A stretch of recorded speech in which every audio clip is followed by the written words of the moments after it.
All right, so Kirby, there's a debate on YouTube where people, especially real estate investors, are debating where owning your own home would be better than renting, and then others are saying renting would be better than owning your own home.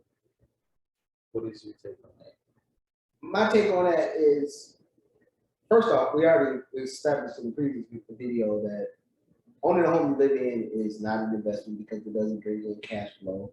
And of course, Right. all the responsibilities different between a renter and an owner. And then if you didn't see the video, you can look right up here or over there or somewhere in here. It'll pop up in the box of the previous video. That's Right. right. Put it somewhere. Yeah.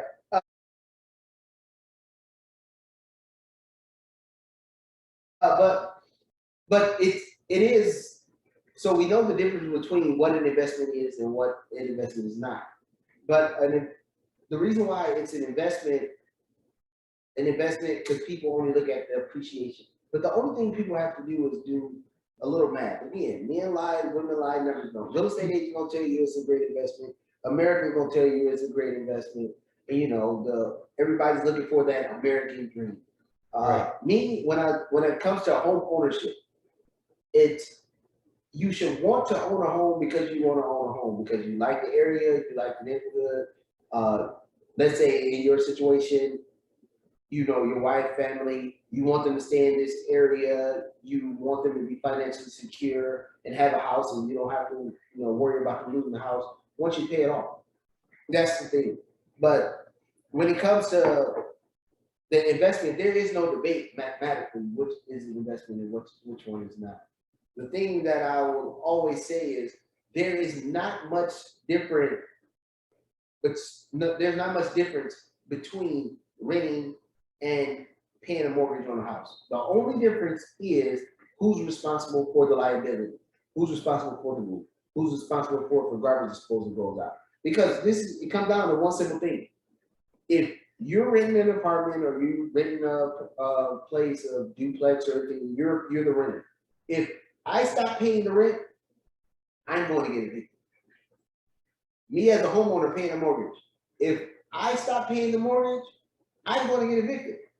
Right. So the term of owning a home is only you own certain rights to it, but not the property. You own the right. Yeah, you own the rights to if somebody comes to your house, you can go ahead.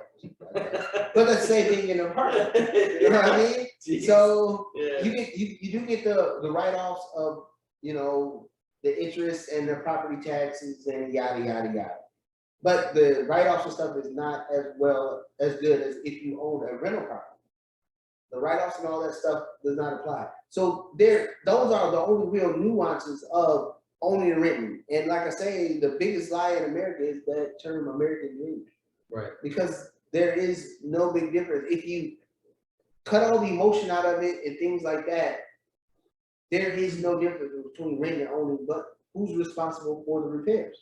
That is the only big difference between the whole gambit of those two deals. So for the ones that's on YouTube saying it's an investment because they're looking at the appreciation over time.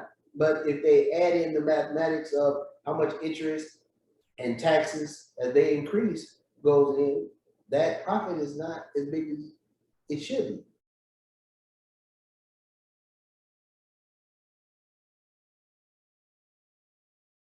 Like we said previously, the government knows that if buying a house you live in is a great investment, and you know how much that they love taxing people, why don't they tax people who sell their house that they live in? Because they know that the person more than likely paid more into the house than they're actually receiving in that lump sum, up from when they bought it until when they sold it. But in the case of a rental property, they will tax the hell out of you if you you buy a rental property and it appreciates in value, and then you sell it because they know all the property taxes you written off, all of the interest on the property you written off, every repair is 100% tax deductible. So that's why the tax difference is different for the two. So really, there is no debate really of which one is an investment and which one is not when it comes to renting a home and buying a home, or actually having rental properties and living in a home that you live in. But I'm not here to bash and say, oh, nobody should ever live in a home. I'm not Grant Cardone on this one. Saying you should always rent where you live, because that's Grant Cardone method. You should rent where you live and then home where you rent out. I say if you want to buy a home, it is because of the sole fact that you want to buy a home. Don't go with the philosophy of it's a good investment, because a good investment can be tested. So if you gonna say, hey, I want to own a home, it's because you want to own a home. There's no other reason behind it. And I talk to many people that I've said the same thing to you about renting versus buying and things like that. And of course, the emotions get involved into it, and then they say, "Well, I just want a home." Well, just say you just want a home, Right. and then after they get the home, then they realize, "Like, oh my God, I gotta pay for this, I gotta pay for this." Oh, and I said, "That's what I was trying to tell you before." But when it comes to money, and then it comes to certain things that I think in America we're brainwashed to believe, like the American dream, that people want it because they think that's what you're supposed to do. I always say two things. I always say: question information received, and don't follow the big road. If everybody's saying it, then don't follow. And that's my view on how the YouTubers view an investment versus, investment property versus a home you live in, or which one is better, renting a property or owning a Right. And I can agree with that, especially with like you touched on the emotional part. Um, when we got our house, I mean, it was purely just because we wanted a house. It wasn't because we weren't looking at numbers as far as, oh, how much appreciation value can we get if we move into a house? The appreciation aspect didn't even really cross my mind until, I got an email saying, hey, your home value has gone up. I was like, oh, cool. Prior to that, it was just the sole fact that we wanted peace of mind not being around noisy neighbors. Right. So getting our own house was really just an emotional part. It was just we needed our own place we could call home. But as far as comparing numbers, the rent we were paying compared to our mortgage was, as I mentioned, almost double in difference. And maybe with the way rates are now, rent has probably gone up over there, but it's still got to be way below what we're paying for our mortgage, and our mortgage rate has gone up as well. And I have a great supportive wife, but there'd be no way I could convince her into moving into a duplex. But if I was single, that would be the way to go for sure. Right. Yeah. And it's different strokes for different folks, but really, what I'm trying to explain or expand upon is don't get caught in the emotional aspects of it. It's more if you want to base it on numbers, if you want to base it on, hey, if I'm buying it because it's a good investment, then you shouldn't be buying it. If you're buying it based on, hey, I want stability, I want to buy a house, I plan on being here for 10, 20, 30 years, then buy it because of that. Now, if you want to get a house and then you want to buy it 10, 20, 30 years, you plan on staying there, then I'm all for buying a house. But if you know that your job is going to take you here, there, and everywhere else, and you're going to be moving in and out of houses every 2 or 3 years, it's not worth it mathematically to even do it. I mean, the people who bought in 2020, and everybody will bring up this point, people that bought in 2020 and then sold in 2022, they actually did make a profit. But those anomalies in the housing market don't happen that often. So if you're going to try to time the market and moving out of a house and buying a house and selling the house, then okay. But besides that, it's not a thing that I wouldn't base my investment in my family's life on. Hey, I'm gonna buy this house, it's gonna be an investment and it's gonna make us millionaires based off of it. I'd rather get a property total separate and rent it out and have the cash flow coming in that will subsidize the lifestyle that we live. Right, and it's a great point that you bring up as far as, if you're going to be moving from location to location because of the job that you work in, in that scenario, it might be better to rent, because if you're going to be purchasing your own property, there's so much more paperwork and hassle that goes involved in purchasing a home than there is with just simply renting. Right. And the resale value of that home within a year or two, unless there's a crazy, spike in the market like you mentioned, it's not going to be much difference, and you probably just had paid that in interest on your mortgage. So in that scenario as well, there's a lot of people that might try and argue, well, can I just rent the house if I'm going to be moving because of my job? And what can you say on that? Because I mean, I know we've spoken on this, but as far as if you haven't paid down enough equity in the home, is it even worth trying to rent out the property? If So you are to move out of your house and then, right, go and find then another place I to see live. that a lot. A lot of people reach out to me and say, "Hey, I have this house. I want to buy this other house, and then I'm gonna rent out the house I own."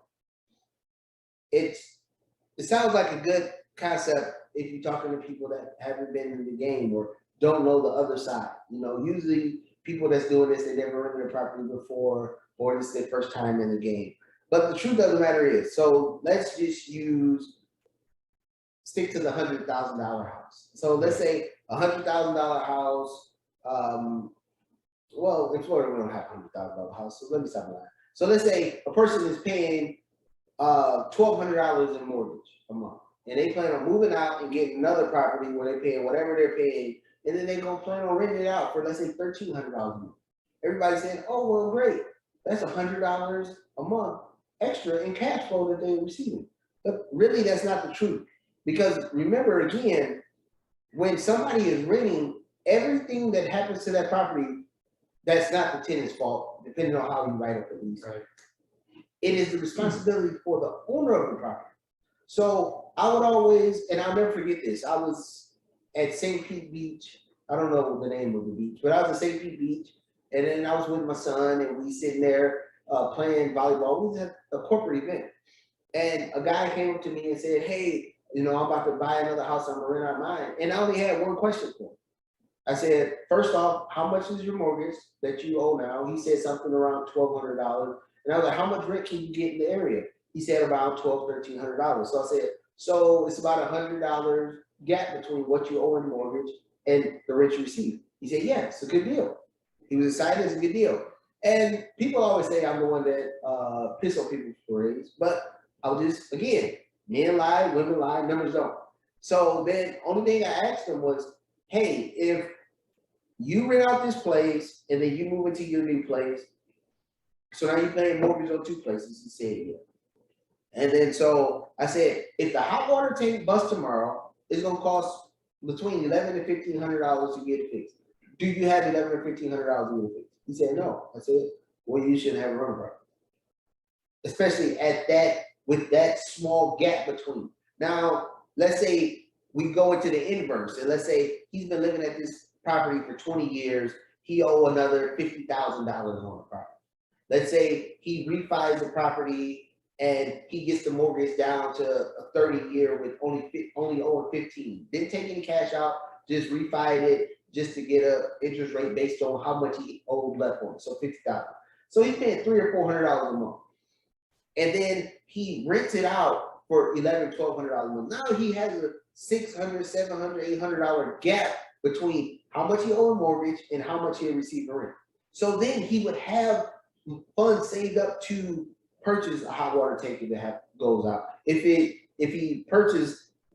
AC unit goes out and he can repair it, carpet needs to repair and stuff like that, he will have that gap then. But just moving out of a house that maybe you lived in 3 or 4 years, you haven't received that much equity on, and trying to rent it out is a terrible idea, because you're putting too much onus on yourself. And then we can get into the single family versus multiple family, but add on to this fact.